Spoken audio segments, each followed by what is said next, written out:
स्वागत करती हूँ। आज मैं आपके साथ शेयर करूंगी जगन्नाथ जी का बहुत ही पसंदीदा मिठाई, वो है दही रसगुल्ला।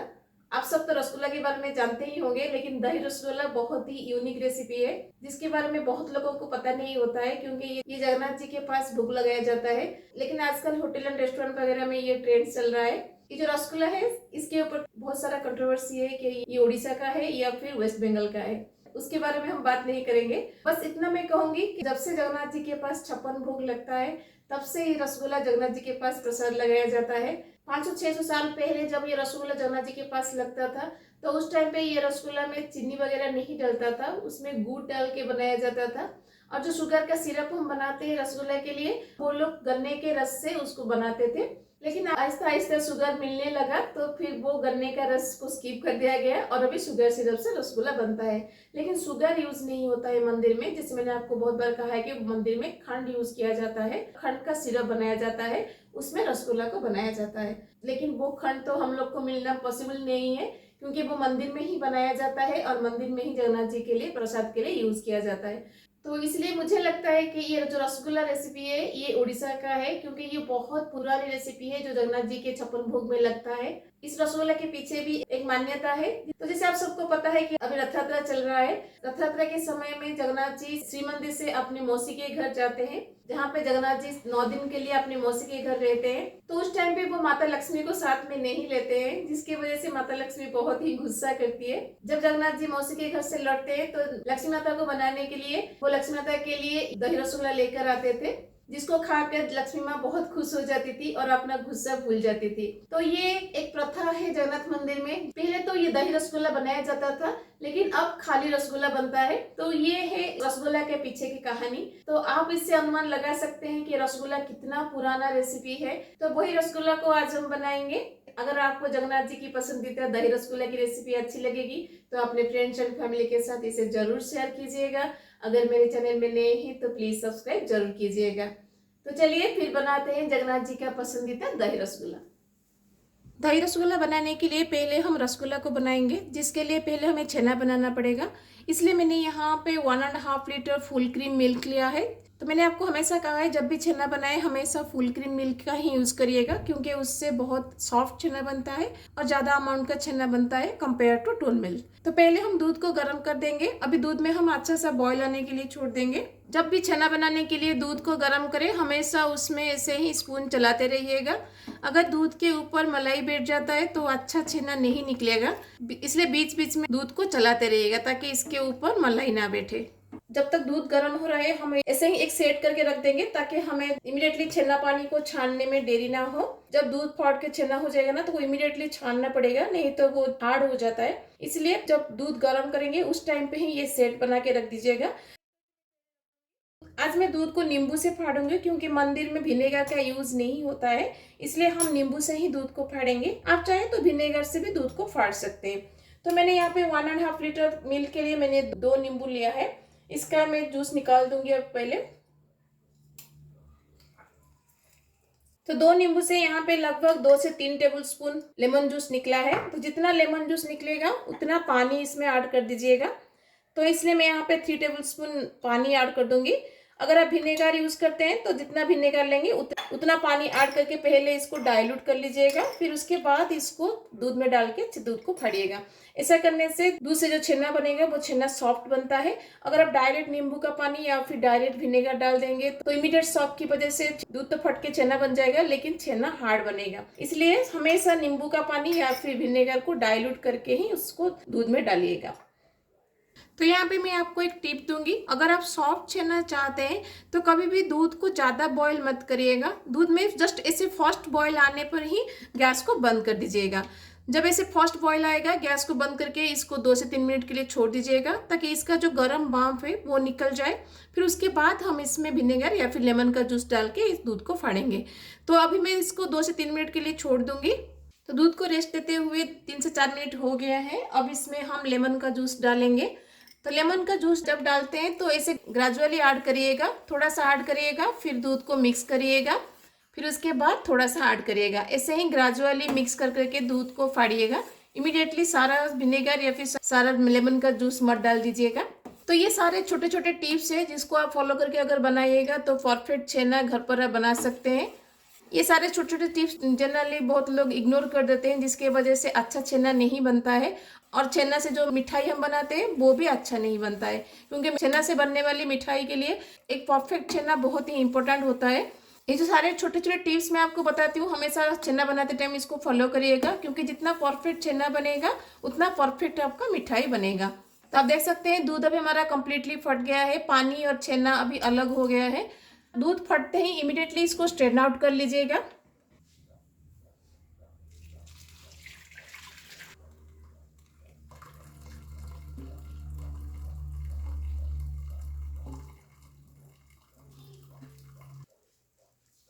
पहले छेना से हम सारा पानी इसका निकाल देंगे, फिर उसके बाद इसमें हम नॉर्मल पानी ऐड करेंगे। इससे छेना इमीडिएटली ठंडा हो जाएगा, जो हमें ज़रूरत है, जिसकी वजह से छेना सॉफ्ट बनता है। और दूसरी चीज़, छेना में जो हमने लेमन डाला है उसका जो खटापन है इसमें वो भी चला जाएगा। आप चाहे तो टैप के नीचे भी इसको दिखा कर धो सकते हैं।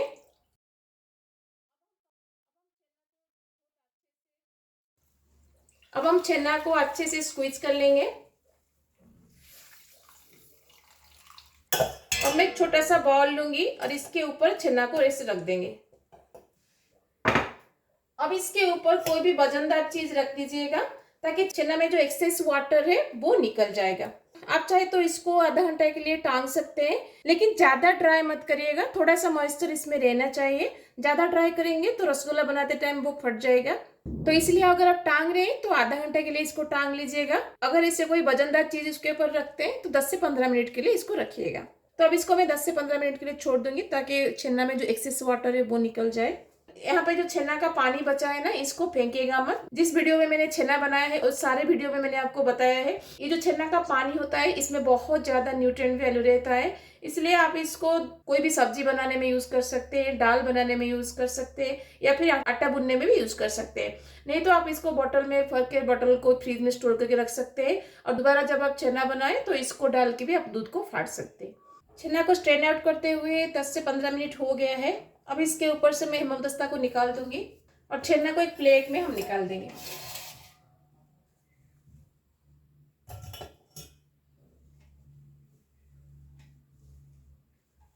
देखिए कितने अच्छे से हमारा ये छेना बना है।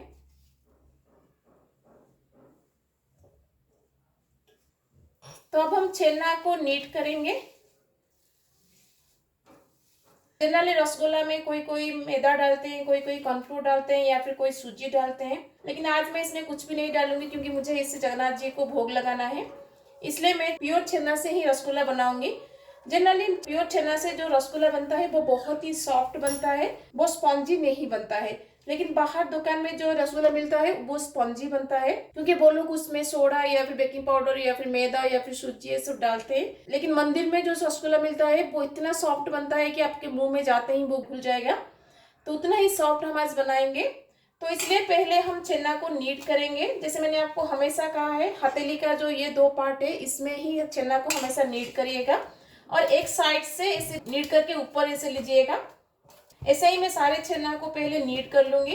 एक बार छेना को नीट करके एक साइड ले लिया, फिर प्लेट को ऐसे घुमा लीजिएगा, फिर से इसको नीट करिएगा। वही सेम प्रोसीजर से इसको फिर से नीट करिएगा।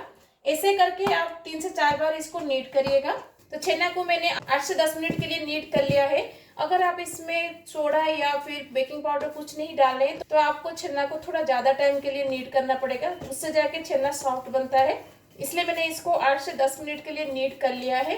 तो कैसे आपको पता चलेगा कि ये परफेक्टली नीट हुआ है? जब ये प्लेट को ऐसे क्लीनली छोड़ देगा ना, तब पता चल जाएगा कि आपका छेना अच्छे से नीट हो गया है, और हाथ में ऐसे घी जैसा आपका आ जाएगा। इसके बाद ज्यादा टाइम के लिए जो छेना को नीट मत करिएगा। अगर छेना से सारा घी निकल जाएगा तो फिर छेना हार्ड बनेगा, सॉफ्ट नहीं बनेगा। तो हमारा छेना रेडी है रसगुल्ला बनने के लिए। तो इसको मैं 2 मिनट के लिए रेस्ट दे दूंगी। जब तक ये रेस्ट ले रहे चलिए हम शुगर सिरप को बैठा देते हैं। सिरप बनाने के लिए मैंने यहाँ पे 1 कप शुगर लिया है। अब इसमें मैं डाल दूंगी 5 कप पानी। जितना चीनी आप लीजिएगा उसका 5 टाइम पानी डालिएगा, क्योंकि हमें एक पतला सिरप चाहिए जिसमें हम रसगुल्ला को बॉईल करेंगे।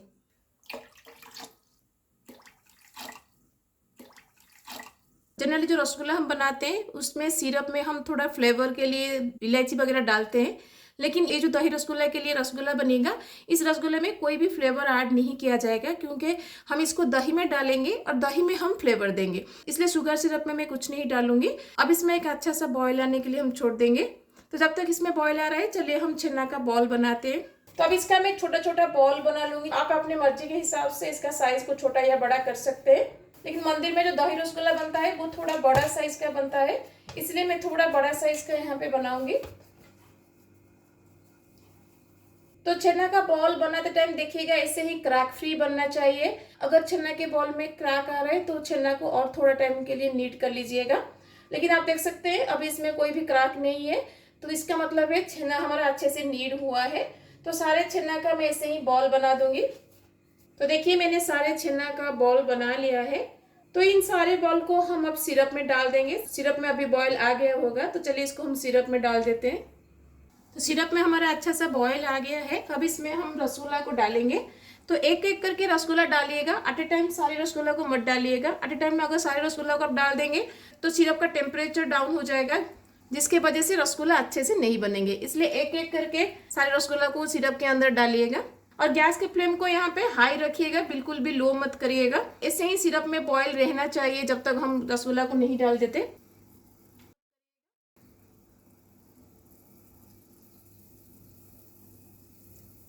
एक छोटा सा टुकड़ा बच गया था जिसमें मैंने छोटा सा रसगुल्ला बना दिया है, इसको भी मैं डाल दूंगी। तो अब सारे रसगुल्ले को हम 2 मिनट के लिए इसे ओपनली बॉईल होने के लिए छोड़ देंगे हाई फ्लेम पर। 2 मिनट के बाद हम इसको कवर करके बॉईल करेंगे। अभी इसको बिल्कुल भी टच मत करिएगा। तो 2 मिनट अब हमारा हो गया है। अब इसमें हम कवर लगा देंगे और कवर लगा के हाई फ्लेम पर हम इसको 8 से 10 मिनट के लिए बैठाएंगे। जब तक ये बॉईल हो रहा है, चलिए हम दही को रेडी करते हैं। दही में डालने के लिए हम एक मसाला पाउडर को रेडी करेंगे, जिसके लिए मैं पैन में लूंगी हाफ टी स्पून जीरा, 1 टीस्पून ब्लैक पेपर, एक बड़ी इलायची, 2 से 3 लौंग और एक छोटा सा टुकड़ा जायफल। इसे छोटा सा टुकड़ा ही लीजिएगा, ज़्यादा बड़ा मत लीजिएगा, नहीं तो इसका फ्लेवर डोमिनेंट हो जाएगा दही रसगुल्ला में, इसलिए छोटा सा टुकड़ा लीजिएगा। इन सबको हम थोड़ा सा 2 मिनट के लिए ड्राई रोस्ट करेंगे। तो ये मसाला हमारा ड्राई रोस्ट हो गया है। अब इसका हम एक फाइन पाउडर बनाएंगे। तो इन सारे मसाले को मैं जार में डाल दूंगी। पहले हम इसका एक फाइन पाउडर बनाएंगे, फिर उसके बाद यहाँ पे हाफ कप ऑफ चीनी को इसके साथ मिक्स करके इसका एक फाइन पाउडर बनाएंगे, जिसको हम दही में डालेंगे। पहले मैं इन मसाले का पाउडर बना दूंगी। तो देखिए इन मसाला का मैंने एक पाउडर बना दिया है।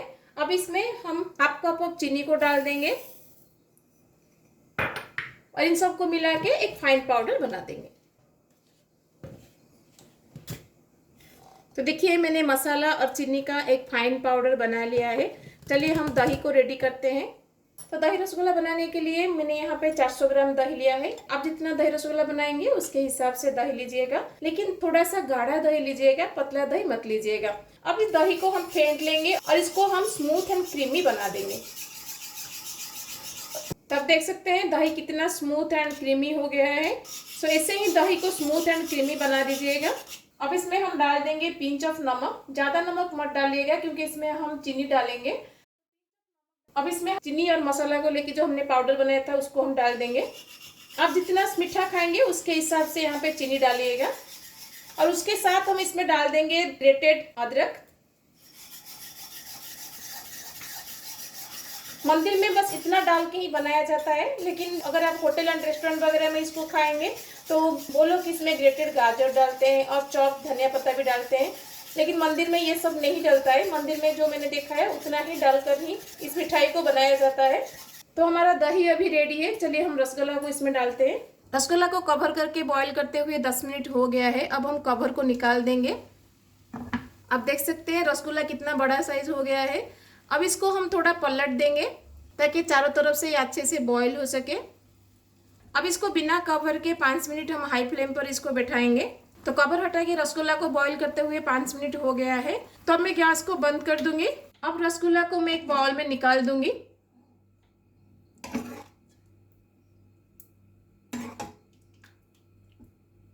सिरप के साथ ही इसको निकालिएगा क्योंकि हमें इसे सिरप के साथ ही आधा घंटा भी छोड़ना है।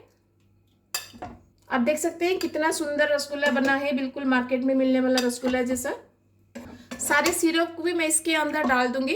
तो देखिए मैंने सारे रसगुल्ला को सिरप के अंदर ऐसे डाल दिया है। इसको हम अभी 15 से 20 मिनट के लिए सिरप के अंदर रखेंगे। अब इसको हम थोड़ा सा ठंडा होने के लिए छोड़ देंगे। पूरा ठंडा मत करिएगा क्योंकि थोड़ा सा गर्म कंडीशन में ही हमें इसे दही में डालना है। तो इसको मैं 5 से 10 मिनट के लिए छोड़ दूंगी। रसगुल्ला को ठंडा करते हुए 5 से 10 मिनट हो गया है। अब इसको हम पकड़ सकते हैं। अब इसको निचोड़ के सारा रस इसमें से निकाल दीजिएगा, नहीं तो ये दही को ऑब्जर्व नहीं करेगा। इसलिए आहिस्ता हल्के हाथ से इसको निचोड़ कर दही में डाल दीजिएगा।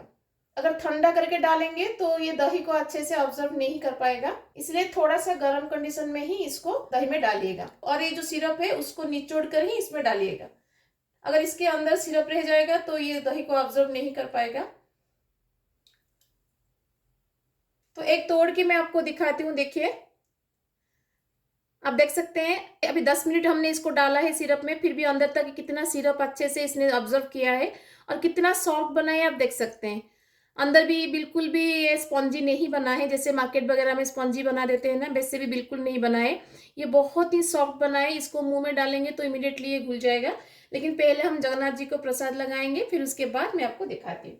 तो इन सारे रसगुल्ला को हम दही में अच्छे से मिक्स कर देंगे। तो अब इसको हम आधा घंटा के लिए छोड़ देंगे। आधा घंटे के बाद हम इसको जगन्नाथ जी के पास प्रसाद लगाएंगे और फिर इसको सर्व करेंगे। तो रसगुल्ला को दही में डालते हुए आधा घंटा हो गया है। अब इसको हम जगन्नाथ जी के पास प्रसाद लगाएंगे। तो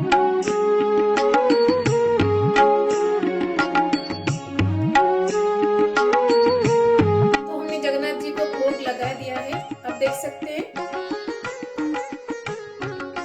टेस्ट वाइज भी ये बहुत टेस्टी लगता है। घर में एक बार जरूर ट्राई कीजिएगा। कैसा लगा मुझे कमेंट में जरूर बताइएगा।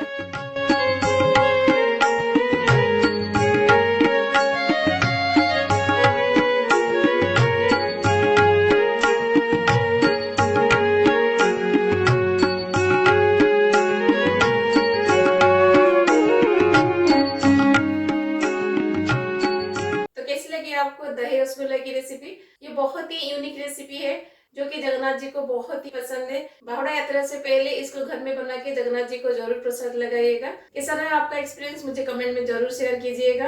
अगर आपको दही रसगुल्ला की रेसिपी अच्छी लगी तो अपने फ्रेंड्स एंड फैमिली के साथ इसे जरूर शेयर कीजिएगा, क्योंकि ये बहुत ही यूनिक रेसिपी है। अगर मेरे चैनल में नए हैं तो प्लीज सब्सक्राइब जरूर कीजिएगा। तो मिलते हैं और एक रेसिपी के साथ। Till then bye bye, see you, have a good day. Jai Jagannath.